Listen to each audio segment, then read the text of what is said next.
Welcome to Rockstar Today, the podcast that helps musicians quit their day jobs. Today, we're talking with Jon Morris. Now, we could talk about Jon Morris, the athlete, but not today. We could talk about Jon, the actor, but not today. We could talk about Jon, the conceptual artist who worked with the Louvre, Lady Gaga, Cirque du Soleil, shout out to Montreal, and the Metropolitan Opera, but not today. Today, we're going to talk with Jon, the CEO of Nowhere. It's a 3D community in the Metaverse. And he's also known for the guy who wears the coolest pants. Nice. I got some on today. I think I got some on. Here we go. For those non-audio listeners. I knew it.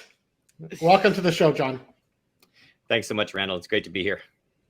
So one of the reasons why I wanted to speak to you is because I'm attending a music festival that obviously cannot happen in person. And I don't want to say the name because I don't want to get censored on YouTube or on Apple, but it's the French word for a seal and followed by a bug spray for mosquitoes. So I'll let you figure that one out.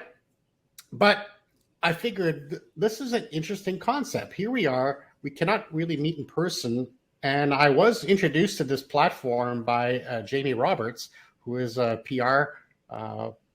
has a PR firm in New York, and she does some interesting things with Nowhere as well. So tell us a little bit about the platform, and I want to kind of know a little bit more about the origin story.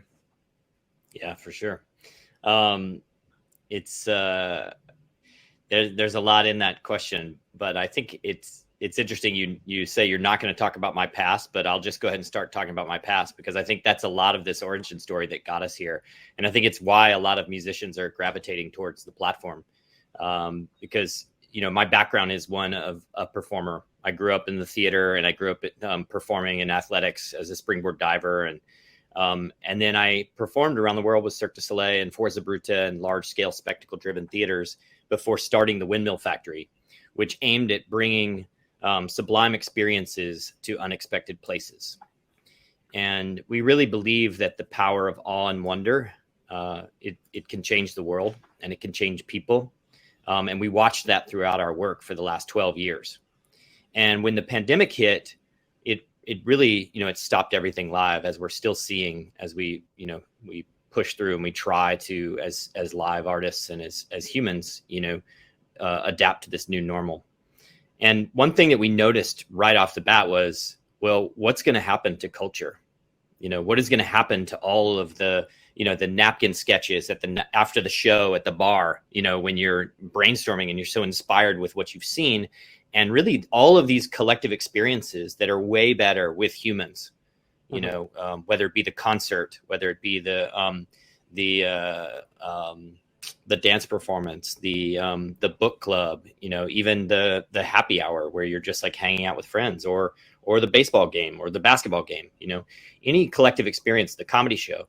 And what we started wondering was, well, where can we do our work at Windmill Factory, and where can we bring these awe-inspiring experiences, and can we do them online? And our first attempts were pretty funny. I think the first one we did, we hosted a birthday party for myself, March 15th, at the beginning of this whole mess. Right at the beginning of the mess, right when New York was really, really going down and really hurting. And we hosted it in Verbella, this online platform that's very B2B kind of SaaS platform on a college campus. You have an avatar, but really one of the breakthroughs there was spatial audio. They had spatial audio in that platform so you could navigate around as an avatar, and then you could have different conversations in the same space. And that for us was really an eye-opener to the possibility of this kind of game engine technology that's out there. But what we missed was our friends. And what we saw with all these avatar-based solutions was with the anonymity, people treated each other quite poorly. They didn't actually act as humans to one another. There wasn't the respect. There wasn't the inspiration of like hanging out with a person and actually meeting them face to face. And we thought, well, why don't we have video in a video game?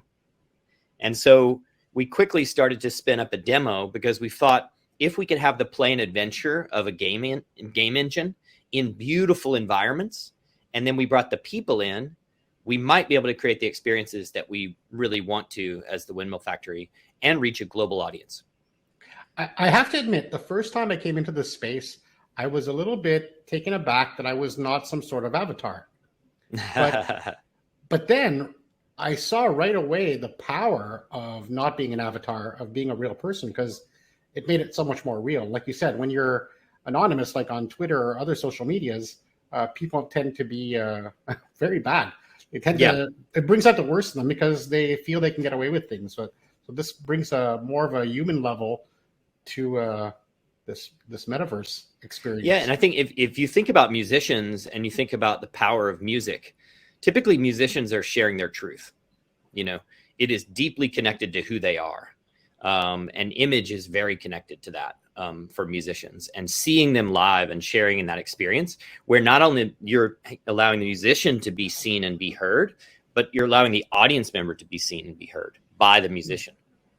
There's those beautiful moments at concerts when somebody yells out, "I love you, Emily Haynes," and then, "I love you too," or whatever. And then the whole crowd loves it because, when you're in that audience, you can be seen and be heard. And that is such a core, it's such a core of who we are as humans, to be in crowds and be in relationship to each other. And, right now we're in nowhere. We're in this amplify mode, and we have a cameraman right down here who's looking up at us, shooting us. And that core functionality of nowhere, where we can elevate ourselves, our audio now travels further in the space. We become performers on any stage we want throughout this environment. And yet we can still hear the audience, and they can be heard, and they can be seen. And that relationship can exist in a way that I don't see anywhere else on the internet, that you can have that power and be in these, like you're saying, these striking environments. We've designed incredible spaces our whole lives, and, places dictate behavior. So, why don't we have, why is it always cartoon spaces and, in video games? Why can't they be inspiring and beautiful and make us want to go there? I do want to talk about the spatial audio, because I think that is something that I haven't really experienced before in a platform. So if we're not in this elevated mode, we could be apart from each other, and you can be talking to somebody and I cannot hear that conversation. But as I get closer, it'll slowly increase in volume, and then eventually it's as if I'm really walking into a group, and I can kind of blend in if it's not awkward, and join into the conversation. So it allows for almost like that feeling of being in a bar or a club or a concert hall, and actually, meeting a group of friends, introducing ourselves to maybe the artist or some people that we know, and kind of having these conversations, which are intimate, because it's not like Zoom or Facebook or something where everybody's talking with each other. Yep, exactly. And one thing I like to do is it really is, and I can't stress this to your audience enough, you can go on You Are Nowhere and dive in and explore and bring friends with you, because until you get in here with friends, it's really hard to describe. And it's part of the environments, it's part of the spatial audio, it's part just kind of the feeling of interaction.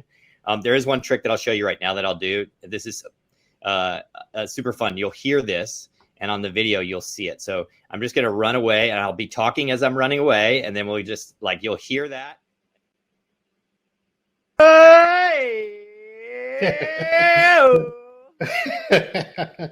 So there's a little fun. And you'll hear, you hear me coming and going, right?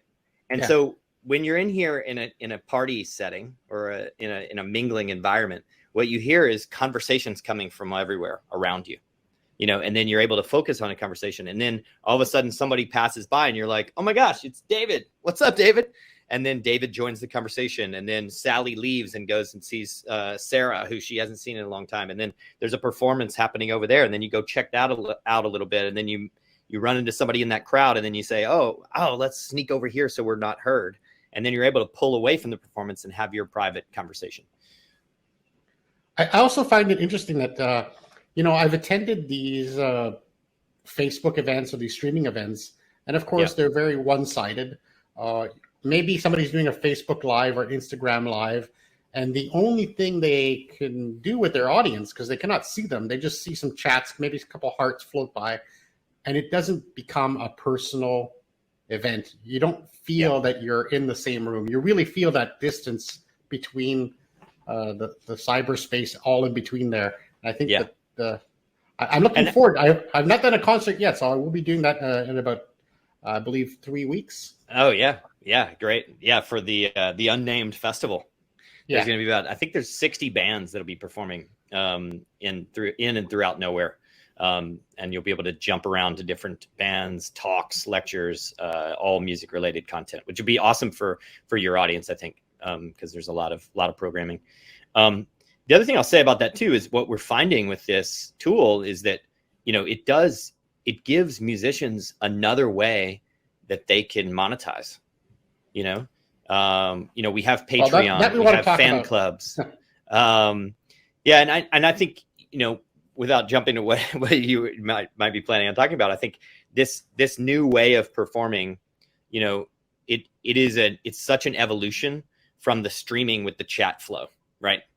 The streaming with the 2D chat. I was actually talking to Andrew McMahon, who we've created, over 6 tours with and music videos and collaborated a bunch with. And I was like, what about your fan club, makes it special? And he's like, well, it's the interaction between the fans, but right now it's locked in this 2D chat, and then he's just streaming. So it's very a one-to-many solution. And then I've seen other artists, I laughed at this Ben Folds moment I saw in one of his, where he was like, I can only see the bold text, and people are requesting songs and it's flying by so fast that he's like, I can only see the, bold text. Whereas in Nowhere, somebody, jumps up and down in their pod, and requests a song, you can amplify them, you can talk to them, and you can have that back and forth. That's very much like a VIP meet and greet at a tour, at a concert.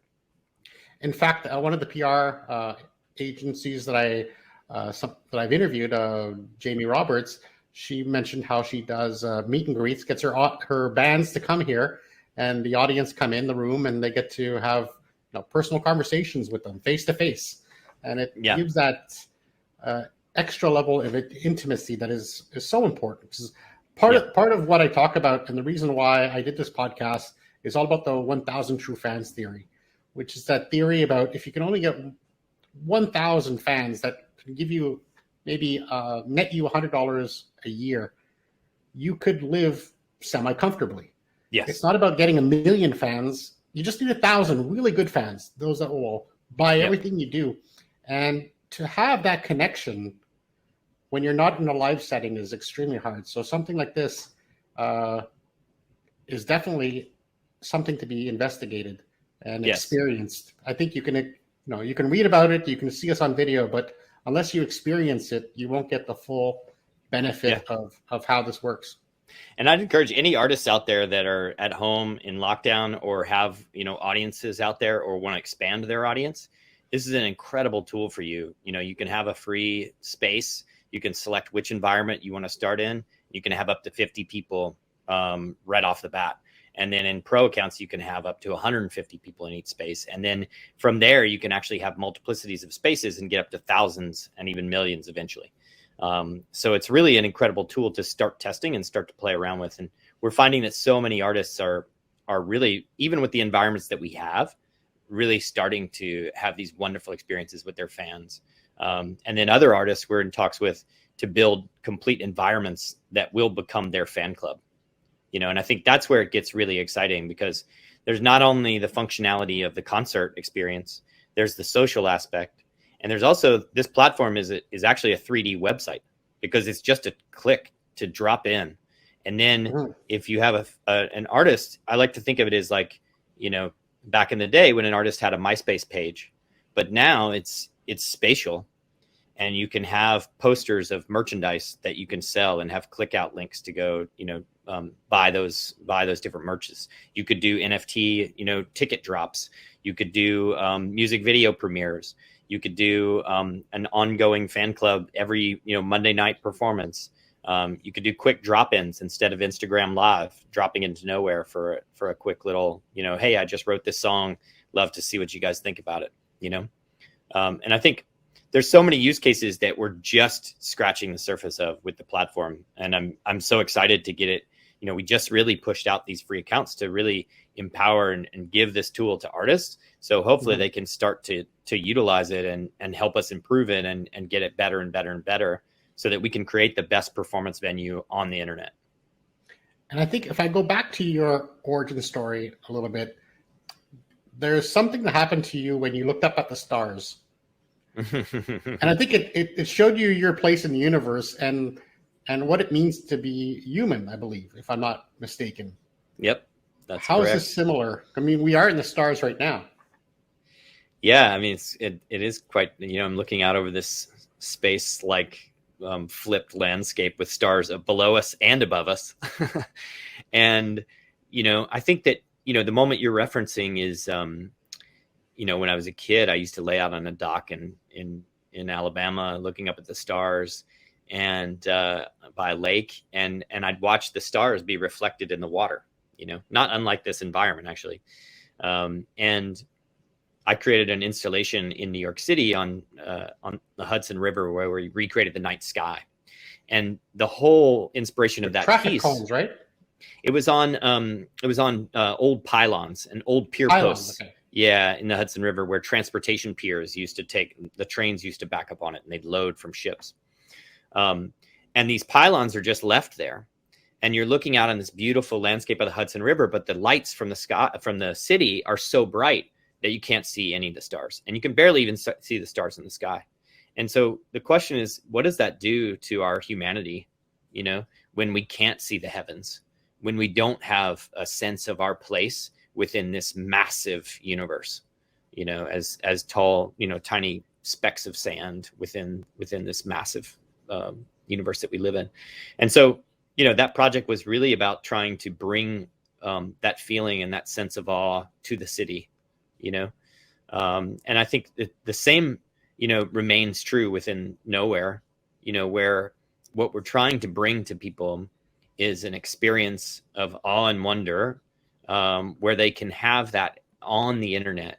And our, main theory is that, humans are the easiest and fastest way to get there, and creating social spaces and the ability to meet and get to know and be in conversation with different types of people, to learn from each other, and have the environments, eventually get to be, as awe-inspiring as a, New York City skyline, Yeah. And an installation on the river. And of course, another definition of star is someone who's, made it in the world. So, we want also to have stars might be born in this universe. So Nowhere stars. Just like TikTok gave us some musicians that went from zero to hero. Here we can have people that go from nowhere to somewhere. Yeah. And I think I like to think of this as, how TikTok has really made, it's one of the most incredible things I've seen for dance, right? It's like this game of telephone that just continues with movement throughout time.